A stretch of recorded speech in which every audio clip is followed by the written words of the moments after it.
High বন্ধুরা, সবাই কেমন আছো? আজকে তোমাদের একটা ম্যাজিক দেখাবো, দেখলে বুঝতে পারবেন কী জিনিস করবো আজকে। এই যে একটা কাঠ দেখছেন, কাঠের পরে যে একটা পেরেকের উপরে এই একটি পেরেকের উপরে 10টি পেরেক রাখবো আমি। এই ম্যাজিকটা দেখাবো আপনাদের।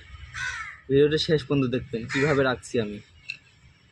তবে চলুন, প্রথমে একটি পেরেক রাখছেন, এইভাবে সাজাবেন। রাখা কোনো বিষয়ই না, কিন্তু না পারলে সেটা কঠিন হয়ে দাঁড়ায়।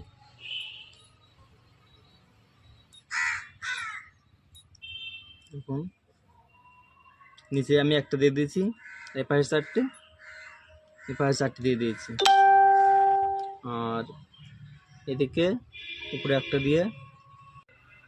কেউ কেউ ভাববেন হয়তো আটা দিয়ে লাগাচ্ছে, কিন্তু আটা দিয়ে না, আপনাদের সামনেই তো লাগালাম, দেখলেন। আস্তে আস্তে আমি রেখে দিলে এই থেকে গেল, কোনো বিষয় না। এই আপনাকে ভালো করে দেখা। रुला दिया आपने। एक आदमी में इतना टैलेंट कैसे होता?